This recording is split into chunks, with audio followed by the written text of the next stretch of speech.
That's me in the corner. That's me in the spotlight. Losing my religion. Hello, and welcome to the next episode of Matt and Todd Go to the Movies, the podcast where Matt and Todd watch a movie from a Netflix top 100 list and then we talk about it on our computers because we're still quarantined. Yet maybe one day we won't be. I am Todd Domer. And I'm Matt Malloy, and yes, welcome to this episode where we will be talking about an older film this week called Raising Cain, 1992's Raising Cain, starring John Lithgow. And no one else that I recognized. Yeah, it's pretty skimpy cast. There's only one other person I recognize from another movie. Is the guy who plays Jack, who's the second guy, the dark-haired guy, the handsome guy. He was in the movie Scarface as Tony Montana's right-hand man. Gotcha. But I can't remember what his name is, and honestly, there's just really no point in looking. I feel it's Steven Bauer. Okay, there you go, Steven. Yes. Matt did it for you. Hopefully you're listening. Yeah. If you are, I'll give you $3 for listening. Ooh, yeah. Tough times with COVID. $3 goes a long way now. So I'll ask you about your intro, which was the REM song, Losing My Religion. How does that relate to Raising Cain?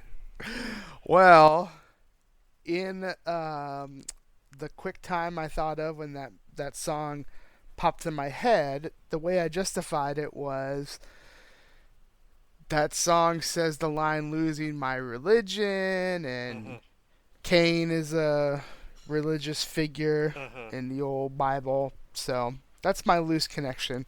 It's not the strongest, but at least it's there. Well, there you have it. Yeah. That should be my catchphrase for life that I tell people. It's not the best, but at least it's there. It is there. Yeah. So I'm not the best, but at least I'm here. There we go. That probably works more. Right. So yeah. So we're gonna talk about this movie.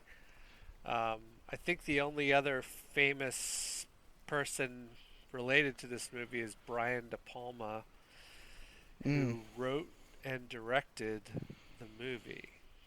And should feel very ashamed of himself. Yes. So, what's this movie about? Well, it's about a guy who has multiple personality disorder.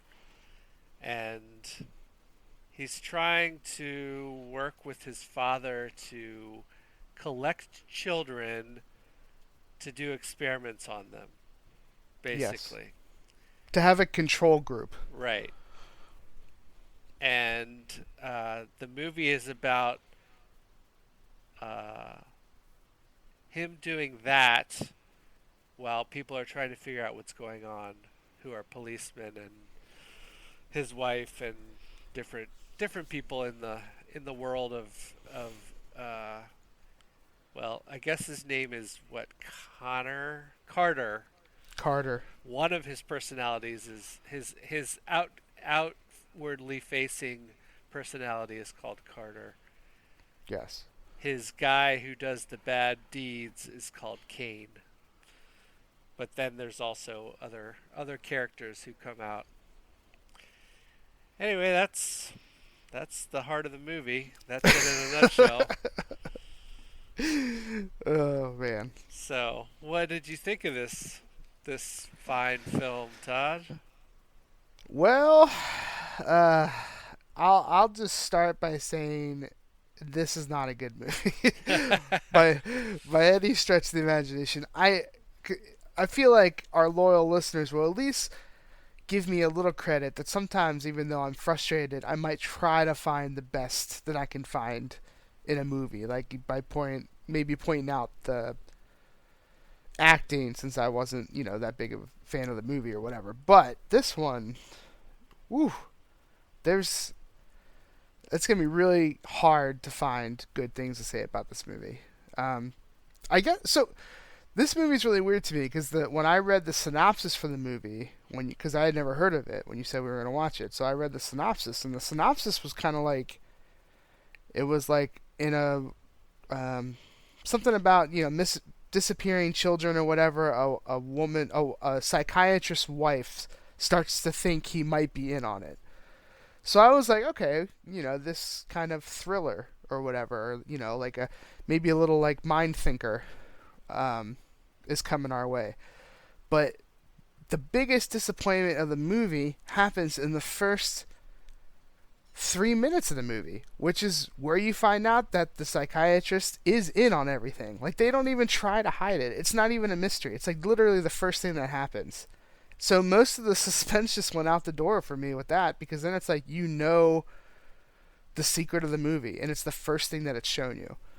So that just started everything on the wrong foot for me. And you got bad acting all over the place. I love John Lithgow, but he tried a lot. Let's just say that. He tried really hard. But oh my goodness. It's really bad. It's really bad. And I'm just going to stop there because I could continue rambling and stuff like that, but it is just one of the worst movies I've ever seen. Matt? How did you feel about it? Well, with that ringing endorsement, so yeah, this movie is from 1992, and watching it, I didn't feel like it was from 1992. I felt like it was from like 1978, to be specific. It just seemed very, very old as far as movies go. And yes, I know 1992 is a fair long time ago now. It's almost 30 years ago. But I don't know, it just felt like we've watched some older movies and I have not felt that this extreme datedness to the movie. No. I mean, people are smoking all over the place, like that's a common thing. I don't feel like that was a common thing in 1992, but who knows? Or that you could smoke anywhere you wanted to. Right. 92 is a long time away, or long time ago. There we go. But I can't remember that. Yeah.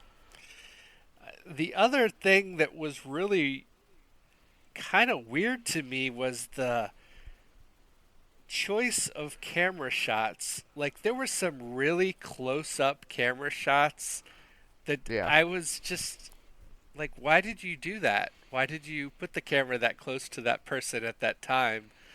For no real reason.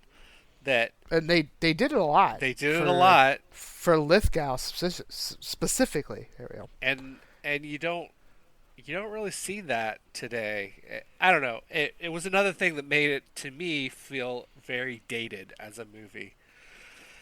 And then we have John Lithgow, who's trying to play a guy with multiple personality disorder, and I don't know. I don't think he pulls it off. And you just look at him and you're like, John Lithgow, what are you doing? This isn't you. You're a comedic guy. You're a funny man, not a... Yeah. Or you should be telling teenagers they can't dance. Yeah. So, it's not a great movie. It's not a good movie. It's just a movie that's there that you can watch if you are really interested in multiple personality disorder, maybe. Although I feel like this doesn't. I don't know. And the other thing I thought of was multiple personality disorder. I feel like there have been a lot of movies about that, and a lot of books and a lot of stuff talk about that, but you never really hear about that in like actual life. I feel like it's similar to quicksand in that it's something that people always talk about or have talked about, and it's really not a thing that happens in the world. So yeah, I guess I have no idea. Never really thought about it like that. You just blew my mind. Yeah, well, That's why I'm here. That's why we do this. That's true. So, yeah, I would say don't watch it. It's not worth your time, and I don't know why this is on our top 100 list of movies. Exactly. That's what made me the most upset. Was that we have definitely watched movies where I've been like, maybe I wouldn't have put this on the top 100, but I guess I can see how some snobby person who thinks they're all that would. But this movie, there's nothing, like, there's absolutely nothing. Like The Master, I think, won some Academy Awards or something, at least got nominated for different stuff. This one, like, there's just nothing. Like, there's absolutely nothing that makes it go, yeah, let's put that on the top. Of all the things on Netflix, let's put this in the top 100 for movies. I I'm can only losing think faith. of two possible reasons why this would be on the list. One, there's just not that many movies on Netflix anymore. Or Yeah. two, someone hates John Lithgow and wants people to watch this movie so that they lose respect for him. Oh, that'd be. I would. That would make it easier for me to watch if that were true. Like, I'd be like, there's a bigger purpose in this movie being here that I can get behind. Sweet revenge on John Lithgow. Well, oh man. Let's. I don't know if anyone's gonna catch this reference or not, but something that kept happening in the movie to me that just made me laugh a lot was that every time John Lithgow in any of his personalities gets in trouble, he just turned into the guy complaining about the monster. But there's something on the plane, and be like, "Oh, but I didn't kill anybody." Like, it's just all movie long. That doesn't have anything to do with the rating system. That's just something I kept wanting to talk about, but didn't know how to insert it in, so I just decided to go for it. So, Matt, how many? Let's go with wigs, because a I'm glad wig you plays a did. vital point in the story at some point. So, how many wigs from 0 to 5 would you give this movie?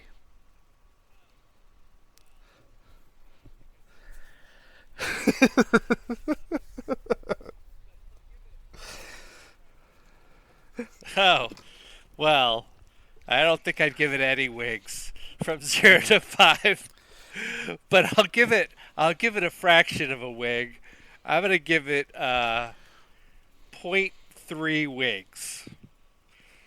And the only reason it gets the point 0.3 is I was able to watch the movie all the way through without, like, I Yeah. never really wanted to strongly turn it off. It was kind of like it kept me engaged in how bad it was a little bit. I think So, the but first number that popped in my head was a 0.3 is point not a 3. good So I'm just rating. gonna have to agree with you. I think. Nonetheless, Uh, how about you? there's a difference in feeling of coming out of a movie with like pure apathy and just being like, why, Okay. like, or like, why did this happen to me, like, or like, what happened that this movie came along. Then there's a difference between walking out of a movie really mad, like, and I would still watch this movie over again than Cats. And I think Cats is at a point 1 for me. So there's no way I can put it below Cats, even though I was like, this movie's dumb and there's no point or whatever. So Cats is still my benchmark. I don't know if I've, besides the movie Evita, I think I've never been more mad by watching a movie. Yeah.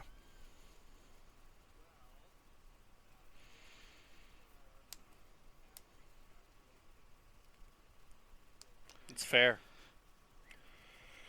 Well, that makes it easy for our average calculation since we have the same number. And I guess Yeah. that's going to wrap it up for this episode of Matt and Todd Go to the Movies. Short and sweet, but there's not really Yeah. a lot And to this say movie about is a the movie first movie this to bad, ever make us go, other than maybe we should rated it a switch our 0.3 movie wigs dynamic and how we choose out of movies. 5 wigs. I don't know if any other. It's made me think of it, but you mentioned it to me without me prodding you for it. So I was like, okay, this must have really Yes. been a not good movie for Matt if he's thinking about switching up the metric system here.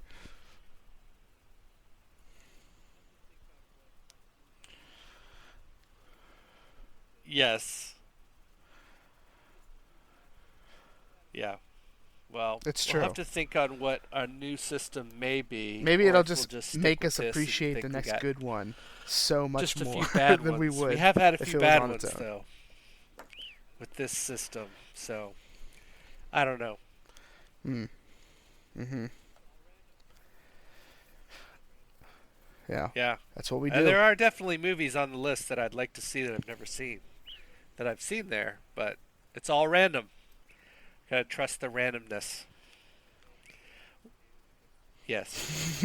Well, anyway, thanks for listening to our podcast. We'll keep making Da da da these, da and maybe one day da we'll da get da. vaccinated against the COVID virus, and life will pick up where it left off. Da da da da da.